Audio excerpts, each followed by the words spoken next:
All right. So it's gonna be fluorescent here. Shortest map in the map pool. It's a CVT. So on this map, I think we could go for a Ravager Rush. This is my favorite short map CVT opening. It is very flexible. I like my openings to be somewhat flexible, to be like very, yeah, very easy to basically mold around what my opponent's doing or what we want to do, tricks that we want to play. And this build is kind of the epitome of that. In order to do this build, I'm gonna just get a gas early on. Then we're gonna continue to drone up as much as possible on one base and then get one spawning pool as soon as we can afford it. I'm not gonna even cut drones for it, so just make the spawning pool when you can afford it, at 17 in this case. Then we're gonna look to saturate this gas, maybe with 2 to start. Then I think I'm gonna prioritize minerals and focus back on the gas. What we want from the single gas is 3 Ravagers, which will cost 300 gas total. So yeah, we can be slow to mine it because the roaches can mine, or the roaches can move towards my opponent while we gather the gas, right? They're a little bit slower than Ravagers, but they're slow. They're fast enough that I don't think it makes a huge difference in the timing. You can definitely adjust this build to hit significantly earlier, but I'm not sure that that's always desirable. So that finishes. We start the Roach Warren. There's option to start the Roach Warren or the Queen first. So we're favoring a little bit of faster attack. And then the Queen as soon as we can.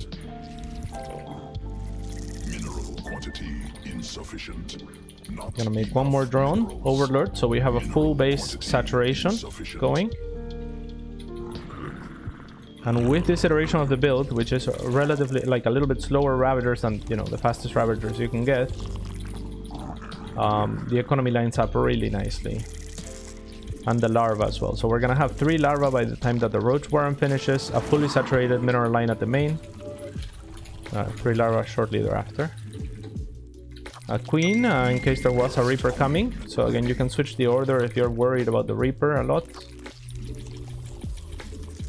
I'm gonna make an Overlord now. Another Queen. And now we already spent 75 gas to make 3 roaches, so we need 225 gas to morph them to Ravagers. So we're just gonna keep an eye on the gas while the roaches move. They're gonna be on attack move in case they encounter something like a Reaper like that. Swarm forces under attack. Not enough. There's my Ravagers as soon as we can. Now we're just saturating these bases as fast as possible. He has a bunker at the front, so the goal with the Ravagers is just gonna be to harass, to force an overreaction potentially, to contain, to check him for greed, and to put out damage onto, little deep in my mineral line there, onto the bunker, which will pull SCVs out of the mineral line and waste money on repair. From here on out, the next 100 gas is gonna go for link speed. Ideally, with this strategy, you do have enough attention to play to the Ravagers, because they need to get the value from those piles. So one of my favorite things about this build is the reactions it usually causes are anti-roach reactions, and we only commit to 3 for that reason. So it's very difficult not to overreact. And then when we get pushed away, we'll get pushed away. Until then, we're just kind of chilling. We know we have map control. We've been droning up pretty nicely. And we're transitioning into a macro game. That's probably one of the better units that you can actually make is the Cyclone. We're gonna go inside and check for what he's doing. And now that we have our link speed, next 100 gas is gonna go to a lair. And we're gonna drop gases. So this is good, and this is good if we want to go Muta, right? Because Tech Labs are not usually very good early on against Muta. Like he's probably building tanks or cyclones. I'm probably making a Raven or a Banshee, neither of which is particularly good. In fact, the Mutas are really strong against it. So we just want 2 base saturation or so before we start making units. And our unit of choice is going to be the Circling, because we're transitioning, like I said, into Muta Link. We feel kind of safe with the Ravagers for now. And then after making enough links to stop whatever attack could come our way, we're gonna get geared up to drop the Spire, which will be pretty soon.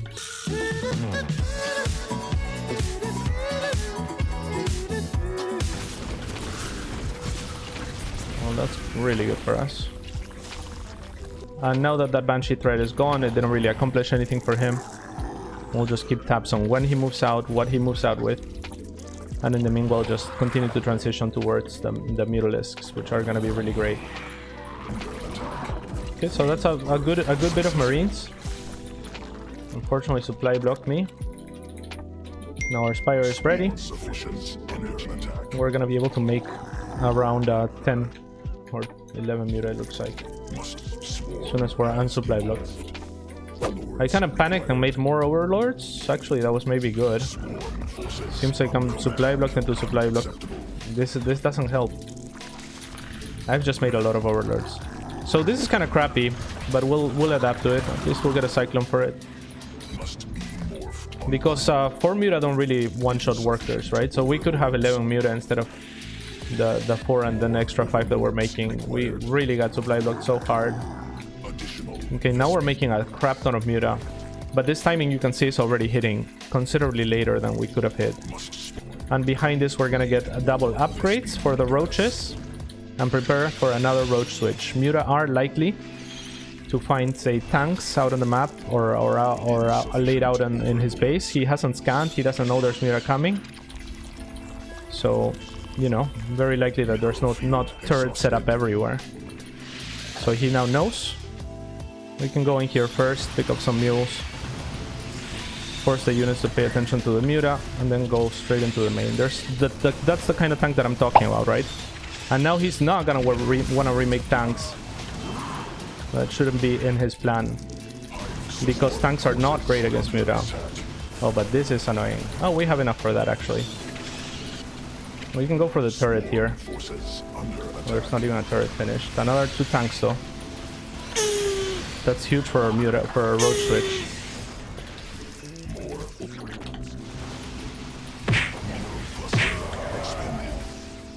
That was medevacs with people in them. And Roaches also have the benefit of being very good larva-wise. We can spend a lot of money on them. So we're a little bit supply blocked again, and we don't have the best injects or larva bank. The 4th really would have helped, like I said. It is what it is. We're still at a good supply, nearly maxed. If I was a little bit better, this Muta could have stayed out on the map. Try to continue to look for damage as we are doing all of this. So we can put some harass here. This will clear the map as well for movement, and might distract him enough that he doesn't pay too much attention to what's coming his way at the 3rd. Okay, it looks like he is, because he's repositioning a lot of his army. Maybe the Muta can just punish on the other side, but we have too much and he has no tanks left. So 1 tank left. We don't have to commit into this. We're getting a free CC here. No, not possible. Swarm has evolved. No, not possible. Swarm forces under attack. So Marines are very susceptible to vials, which means you want to spread them, right? Like 1 vial is enough to kill Marines. And GG will be called. Nice.